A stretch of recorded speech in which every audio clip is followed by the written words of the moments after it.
ఇప్పుడే country delight యాప్ని download చేసుకోండి. Download the country delight app now. గత 2-3 రోజులుగా హైదరాబాదు చుట్టుపక్కల అలాగే తెలంగాణ రాష్ట్ర వ్యాప్తంగా కురుస్తున్నటువంటి వర్షాలతో మొత్తం చాలా ప్లేసెస్ లో వాటర్ నిలిచిపోయినటువంటి సిచ్యుయేషన్ ఉంది. ప్రస్తుతం మనం ఉన్న ఎంజీబీఎస్ బస్ స్టాండ్ లో ఇక్కడైతే మొత్తం వాటర్ తోటి ఫుల్ అయిపోయింది. మొత్తం అసలు ఎక్కడా కూడా ఒక్క బస్సు లేదు. బస్ స్టాండ్ అంతా కూడా క్లోజ్ చేసేసారు. యాక్చువల్లీ దసరా అలాగే బతుకమ్మ పండగ ఉంది, దసరా హాలిడేస్ ఉన్నాయి, ఊర్లకు వెళ్లే వాళ్ళు చాలా ఎక్కువ మంది ఉంటారు. బట్ అయినప్పటికీ కూడా ఇంత దారుణమైనటువంటి సిచ్యుయేషన్ లో బస్సులు నడపలేరు కాబట్టి ఇక్కడ నుంచి వీటిని వేరే ప్లేసెస్ కి షిఫ్ట్ చేసి బస్సెస్ అక్కడ నుంచి ఆపరేట్ చేస్తున్నారు. జేబీఎస్ అంటే జూబ్లీ బస్ స్టాండ్ నుంచి తర్వాత దిల్సుఖ్ నగర్ నుంచి ఎల్బీ నగర్ నుంచి ఇలా రకరకాల ప్లేసెస్ ఒక్కొక్క ఏరియాని బట్టి ఏరియాకి వెళ్ళే వేరే ఏరియాకి ఆయా ప్రాంతాలను బట్టి నడిపిస్తున్నారు బస్సులు. మనకి చూడండి ఒకసారి ఇక్కడ చాలా మంది ప్రయాణికులను కూడా తీసుకెళ్లిపోతున్నారు. అక్కడ కనిపిస్తుంది చూడండి, తాడు కట్టేసి ఆ తాడుతోటి వాళ్ళని బయటికి పంపించేస్తున్నారు ప్రయాణికులను కూడా. నేనైతే నా కెరియర్ లో ఎప్పుడూ చూడలేదు ఎంజీబీఎస్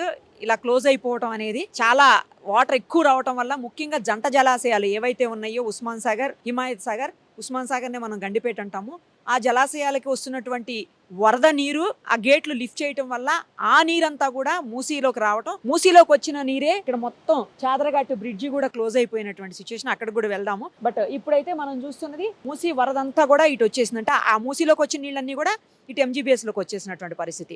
సో ఈ సిచ్యువేషన్ లో బస్సు ఇక్కడ ఆపరేట్ చేయడం అనేది సాధ్యం కాదు. బహుశా ఇంకో 1-2 days పడుతుండొచ్చు ఈ నీళ్లు వెళ్ళడానికి.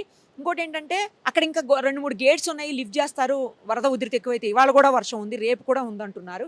సో ఒకవేళ వర్షం కనుక ఎక్కువైపోతే మళ్ళీ అక్కడ గేట్స్ లిఫ్ట్ చేస్తారు. లిఫ్ట్ చేశారంటే మాత్రం ఇంకా ఎక్కువ భారీ స్థాయిలో ఇన్ఫ్లో ఉంటుంది జంట జలాశయాలకి. ఆ ఇన్ఫ్లో జంట జలాశయాల నుంచి బయటకు అవుట్ఫ్లో ఉంటుంది. వాటికి వచ్చే ఇన్ఫ్లోని బట్టే ఓపెన్ చేస్తూ ఉంటారు గేట్స్.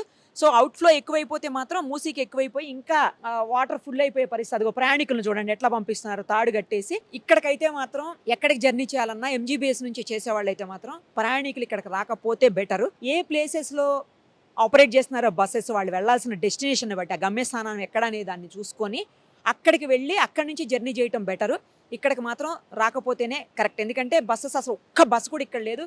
ఫుల్ ఖాళీగా ఉంది బస్ స్టాండ్ అంతా, బోసిపోయినట్టుంది బస్ స్టాండ్ మొత్తం, ఒక్క బస్సు కూడా లేక. సో ఇక్కడికి మాత్రం రాకపోతే ప్రయాణికులు కరెక్ట్ ప్లేస్ ఏదో తెలిసిన అక్కడికి వెళ్తేనే బెటర్. ఒక్కసారి మనం ఆర్టీసీ ఎంప్లాయీస్ కూడా ఉన్నారు. ఎందుకంటే వాళ్ళని ఏ బస్సు ఎక్కడి నుంచి ఆపరేట్ చేస్తున్నారో తెలియదు కాబట్టి, ఏ ప్రాంతానికి వెళ్ళే బస్సు ఎక్కడి నుంచి ఆపరేట్ అవుతుందో తెలియదు కనుక కొంతమందిని కూర్చోబెట్టారు ఉద్యోగుల్ని.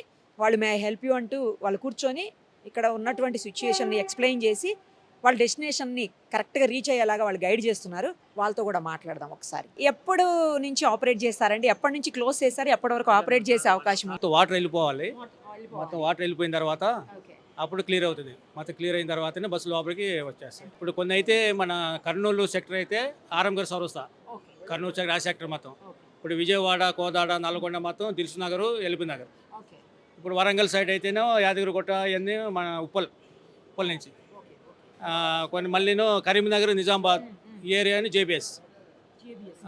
ఆ విధంగా డివైడ్ చేసేసి ఎక్కడెక్కడ పంపించేస్తున్నాం. ఫస్ట్ టైం అండి మేము చూస్తాం. ఫస్ట్ టైం మా సర్వీస్ 30 సంవత్సరాలు ఆర్టీసీలో వచ్చి 30 సంవత్సరాలు నేను ఎప్పుడు చూడలేదు, ఇదే ఫస్ట్ టైం చూస్తున్నాం. ఎంజీబీఎస్ ఇలాగ వాటర్ రావడం ఇదే ఫస్ట్ టైం. అక్కడ వచ్చినా ఇక్కడ ఎప్పుడు రాలేదు. చేదగట్టు వరకు వస్తుంది కానీ లోపల వరకు అయితే ఇంతవరకు ఎప్పుడు రాలేదు, ఫస్ట్ టైం రావడం. ఇక్కడ వరకు అండి, ఫుట్బాల్ దాకా వచ్చింది. ఇక్కడ రాలేదు, దాని లెవెల్ వచ్చేసినాయి, ఇదే లెవెల్ వరకు వచ్చేసినాయి. కానీ కొంచెం ఇప్పుడు తగ్గుముఖం పట్టింది. మరి తగ్గితే పర్వాలేదు, కానీ ఇన్ఫర్మేషన్ ఏంటంటే వేరే వాళ్ళు గేట్లు ఇంకా 2 గేట్లు ఉన్నాయి, లేపే మరి తీసేది ఉంది. మరి అవి కూడా తీస్తే ఇంక ఇక్కడ వరకు వస్తాయి నాకు తెలిసి. అది మరి చెప్పండి. వాటర్ తగ్గితే ఏం లేదు, వాటర్ ఆటోమేటిక్ బస్సులు వచ్చేస్తాయి. కానీ పబ్లిక్ చాలా ఇబ్బంది అవుతుంది ఈ వాటర్ వలన. వాళ్ళు ఒకవేళ వాళ్ళు ఇడిచిపెట్టకపోతే మరి అక్కడ వెనక ప్రాబ్లం ఏదో వాళ్ళు ఇడిచిపెట్టారు, అక్కడ మునిగిపోతాయని ఇడిచిపెట్టారు. కానీ ఇప్పుడు పండగ సీజను, దసరాకి ప్రజలంతా ఊర్లో వెళ్ళిపోవాలని ఎంతో హ్యాపీగా ఉన్నారు, కానీ బస్సులు కన్వీనియంట్ చాలా ఇబ్బంది పడుతున్నారు. దీనివల్ల మనం కూడా ఏం చేయలేము మేము. కాబట్టి ఏంటంటే ఎక్కడ వరకు అక్కడ డివైడ్ చేసేసి బస్సులు పంపించేస్తున్నారు, అంతవరకు చేయగలుగుతాం. Okay madam, thank you. చూశారు కదా, ఇప్పుడు మెయిన్ పండగ సీజన్ ఉంది, దసరా హాలిడేస్ ఉన్నాయి, బతుకమ్మ. అలాగే దసరా ఉండటం వల్లనే ఎక్కువగా ఇక్కడ నుంచి ప్రయాణికులు వెళ్తూ ఉంటారు ఎంజీబీఎస్ నుంచి. సో రకరకాల ప్రాంతాలకి రకరకాల ప్లేసెస్ నుంచి ఆపరేట్ చేస్తున్నారు. అది కొంచెం చూసుకొని జాగ్రత్తగా వెళ్లాల్సినటువంటి సిచ్యువేషన్. ఇక్కడికైతే ఎవరు రావద్దు అసలు. ఎంజీబీఎస్కి అయితే మళ్ళీ నెక్స్ట్ వాళ్ళు ఇన్ఫర్మేషన్ ఇచ్చి చెప్పేంత వరకు కూడా ఎవరు ఎంజీబీఎస్కి రాకపోతేనే బెటరు. ఎందుకంటే ఒక్క బస్ కూడా ఎంజీబీఎస్లో లేదు. ఆయన చెప్తున్నారు చూశారు కదా, 30 ఏళ్ల తన కెరియర్లో ఎప్పుడు కూడా ఎంజీబీఎస్ని క్లోజ్ చేయడం చూడండి. నేను కూడా అదే చెప్పాను దాకా, నా కెరియర్లో ఎప్పుడు నేను చూడలేదని. ఫస్ట్ టైం ఎంజీబీఎస్ వాటర్ తోటి క్లోజ్ చేయటం. ఇంకొక 2-3 గేట్స్ ఉన్నాయని చెప్తున్నారు. ఒకవేళ అవి కూడా లిఫ్ట్ చేస్తే మాత్రం ఇంకా వాటర్ ఫ్లో ఇంకా ఎక్కువ అవుతుంది. మార్నింగ్ అయితే అసలు ఇక్కడ వరకు ఉందని చెప్తున్నారు. ఇప్పుడు కొంచెం తగ్గింది, కానీ ఎంత తగ్గినా కూడా ఇంకా అయితే వాటర్ కంటిన్యూ అవుతూనే ఉంది. సో ఇక్కడ నుంచి ఆపరేట్ చేయట్లేదు కాబట్టి బస్సులు ఎట్టి పరిస్థితుల్లో ఎంజీబీఎస్కి మాత్రం ప్రయాణికులు రాకపోతే బెటర్. సుమన్ టీవీలో మీ పర్సనల్ అండ్ బిజినెస్ ప్రమోషన్స్ కోసం కింది నెంబర్కి కాంటాక్ట్ చేయండి.